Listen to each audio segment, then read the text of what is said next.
नमस्कार दोस्तों, कैसे हैं आप लोग। हमारे YouTube चैनल श्री जीवन मंथन में आपका हार्दिक स्वागत है। एक बार महाराज युधिष्ठिर ने भगवान कृष्ण से पूछा, हे जनार्दन, पौष कृष्ण एकादशी का क्या नाम है? उस दिन कौन से देवता का पूजन किया जाता है और उसकी क्या विधि है? कृपया मुझे बताइए। भक्त वत्सल भगवान श्री कृष्ण कहने लगे कि धर्मराज, मैं तुम्हारे स्नेह के कारण तुमसे कहता हूँ कि एकादशी व्रत के अतिरिक्त मैं अधिक से अधिक दक्षिणा पाने वाले यज्ञ से भी प्रसन्न नहीं होता हूँ। अतः इसे अत्यंत भक्ति और श्रद्धा से युक्त होकर करें।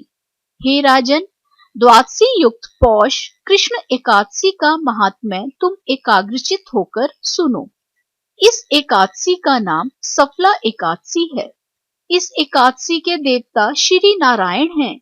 विधि पूर्वक इस व्रत को करना चाहिए। जिस प्रकार नागों में शेषनाग, पक्षियों में गरुण, सब ग्रहों में चंद्रमा, यज्ञों में अश्वमेध और देवताओं में भगवान विष्णु श्रेष्ठ हैं, उसी तरह सब व्रतों में एकादशी का व्रत श्रेष्ठ है।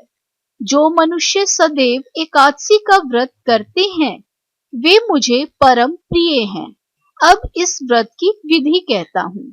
जी हाँ दोस्तों, आज की वीडियो में हम सुनेंगे सफला एकादशी व्रत कथा। लेकिन दोस्तों, वीडियो शुरू करने से पहले मेरा आपसे अनुरोध है कि हमारे चैनल को सब्सक्राइब करना ना भूलें और बेल आइकन के बटन को दबाइए ताकि हमारे चैनल से संबंधित ताजा अपडेट्स आपको मिलती रहें। और अगर हमारा वीडियो आपको पसंद आता है तो लाइक शेयर करना भी ना भूलें।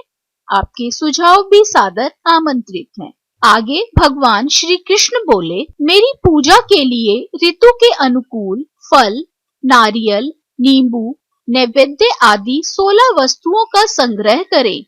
इस सामग्री से मेरी पूजा करने के बाद रात्रि जागरण करें। इस एकादशी के व्रत के समान यज्ञ, तीर्थ, दान, तप तथा और कोई दूसरा व्रत नहीं है।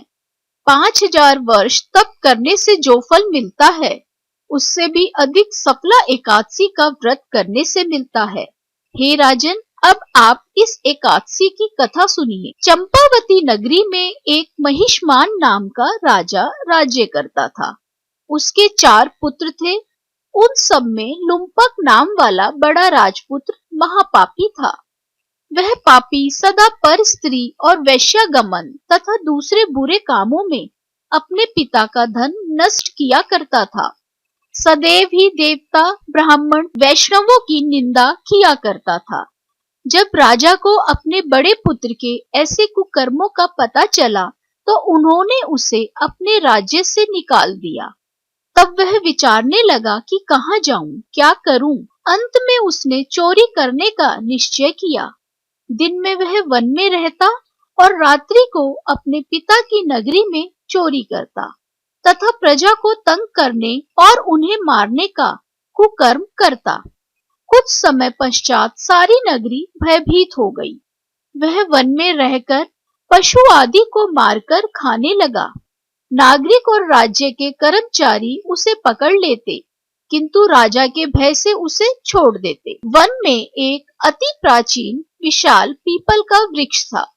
लोग उसकी भगवान के समान पूजा करते थे। उसी वृक्ष के नीचे वह महापापी लुम्पक रहा करता था। इस वन को लोग देवताओं की क्रीड़ा स्थली मानते थे। कुछ समय पश्चात पौष कृष्ण पक्ष की 10वीं के दिन वह वस्त्रहीन होने के कारण शीत के चलते सारी रात्रि सो नहीं सका।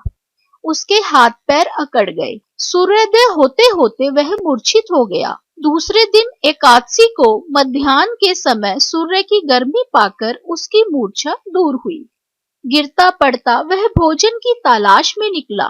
पशुओं को मारने में वह समर्थ नहीं था, अतः पेड़ों के नीचे गिरे हुए फल उठाकर वापस उसी पीपल वृक्ष के नीचे आ गया। उस समय तक भगवान सूर्य अस्त हो चुके थे। वृक्ष के नीचे फल रखकर कहने लगा, हे भगवान, अब आपको ही ये फल अर्पण है, आप ही तृप्त हो जाइए। उस रात्रि को भी दुख के कारण नींद नहीं आई।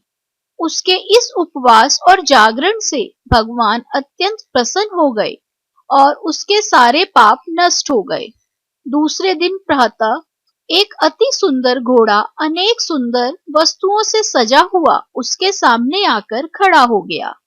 उसी समय आकाशवाणी हुई कि हे राजपुत्र, श्री नारायण की कृपा से तेरे पाप नष्ट हो गए हैं।